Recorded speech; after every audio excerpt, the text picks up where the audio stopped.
도전하는 것이 두렵다고요? 이 세상 사람들 누구나 다 부자가 되고 싶어 합니다. 시간적으로, 경제적으로 자유를 누리고 싶어 합니다. 그러면서 행동은 이제까지 살아온 대로 계속해서 행동을 합니다. 부자가 어떻게 생각하고 사고하는지, 또 어떻게 시작을 했고 어떻게 유지를 하는지 그닥 궁금해하지 않는 것 같습니다.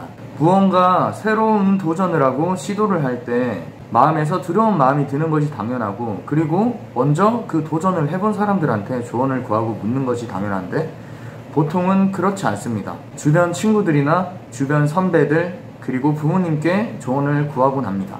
하지만 그들도 해보지 않은 새로운 분야의 일이기 때문에 조심스러운 마음에 부정적인 의견이 대부분일 겁니다. 요즘 보면 사업을 해보지도 않은 사람들이 사업에 대한 조언을 합니다. 주식을 해보지도 않은 사람들이 주식을 하면 패가 망신할 거라고 조언을 합니다. 절대 하지 말라고. 사업을 절대 하지 말라고. 무언가 도전할 때 한 번도 해보지 않은 새로운 것을 시도할 때 당연히 인간은 본능적으로 두려운 마음이 드는 것이 사실입니다. 하지만 냉정하게 따져보아야 하고, 그리고 그 길을 지금 걷고 있고 먼저 걸어간 선두주자들한테 꼭 조언을 구해야 됩니다. 물어봐야 됩니다. 저는 어려서부터 장사를 시작한 형들, 그리고 큰 기업을 이룬 대표님들한테 여쭤봤습니다. 그리고 답변을 받았을 때 그 답변을 듣는 것만으로도 가슴이 너무 뛰고 설레었습니다. 그리고 냉정하게 제 자신의 관점에서 따져봤습니다. 이 일이 잘 되었을 때 내가 얻는 것은 뭐고 잃는 것은 무엇인지, 내가 이게 망했을 때 얻는 것은 무엇이고 잃는 것은 무엇일지. 저도 물론 마찬가지로 장사를 처음 시작할 때 두려웠습니다. 제대로 준비도 안 되어 있었는데 갑작스런 투자 제안으로 갑자기 제 창업 시기가 앞당겨졌기 때문에 혼란스러웠습니다. 저는 아직 어린 나이지만 이제까지 살아오면서 경험이라는 가치를 가장 우선순위에 두고 살아왔습니다. 제가 창업을 하기 전에는 월급 250만 원을 받으며 점장으로 일을 하고 있었습니다. 제가 생각했을 때 당장 그 월급보다 사장으로 일했을 때, 점장으로 일했을 때 내가 뭘 더 얻을 수 있고 뭘 더 잃을 수 있는지를 따져보았습니다. 무엇이 양질의 경험일까 생각을 했을 때는 고민할 거 없이 저는 사장으로서의 경험이 훨씬 더 양질이고 다양한 경험을 내가 할 수 있겠다는 마음이 확신이 들었습니다. 그리고 돈 쪽으로도 저는 애초에 워라밸이라는 것을 추구하고 있지 않기 때문에 예상 영업시간을 오전 10시부터 새벽 2시까지 하루 16시간으로 잡았고, 계산을 해봤을 때 하루에 40만원 매출을 내면 한 달에 250만원, 최소 250만원은 가져가겠다는 계산이 섰고, 하루 16시간 장사를 하는데 하루에 40만원을 못 파는 거는, 그거는 저한테는 장사의 소질이 없는 것이라고 판단을 내렸습니다. 그리고 그 정도는 자신이 있었습니다. 실제로 저는 오픈하고 3일차부터 일매출이 70만원 이하로 내려간 적은 지금까지 단 하루도 없었습니다.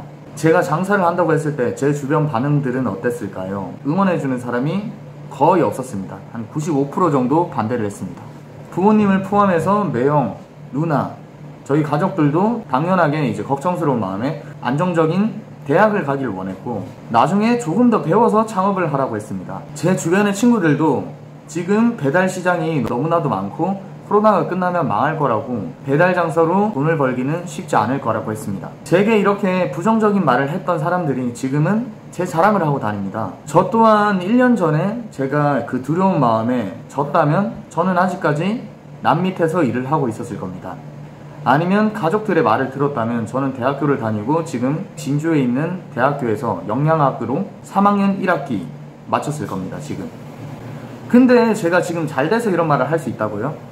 저는 제가 설령 열심히 했는데 실패를 했다고 하더라도 내가 주방 구조부터 동선을 짜고 레시피를 짜고 공사 과정에 참여하고 마케팅을 알아보고 식자재, 발주, 직원 관리 등 제가 경험한 것이 엄청나게 큰 가치라고 생각했습니다. 설령 제가 망했다고 하더라도 돈 1000만 원은 잃었겠지만 25살의 나이에 엄청난 경험을 저는 쌓았다고 생각합니다. 분명히 그 가치는 1000만 원 이상의 가치를 한다고 저는 확신합니다. 제가 아직 이런 말을 당당하게 누군가한테 할 정도로 높은 위치에 올라간 것도 아니지만 다른 영상에서 제 성과를 말씀드린 적이 있는데 이제 고작 1년 조금 지났습니다. 저는 앞으로도 계속해서 어마어마한 성장을 해나갈 겁니다. 제가 장사를 시작하기 전에 1000만 원 모으는데 1년 걸렸습니다. 지금은 1000만 원 모으는데 3주가 채 걸리지 않고 앞으로는 일주일에 1000만 원씩, 더 나중에는 하루에 1000만 원씩 모으는 사람이 될 겁니다. 누구나 도전은 어렵고 불편하고 힘듭니다. 저도 이렇게 시간 내서 대본을 쓰고 영상을 찍고 영상을 편집하는 것보다 유튜브로 예능 프로 보고 영화 리뷰 채널 보는 것이 훨씬 편하고 또 재밌습니다, 사실. 하지만 그 그 결과값을 저는 알기 때문에 제가 성장하는 방향이 저를 더 만족시키기 때문에 시간을 내서 이렇게 오늘도 영상을 찍습니다. 작은 또 하나의 도전을 오늘도 계속해서 해나갑니다. 감사합니다.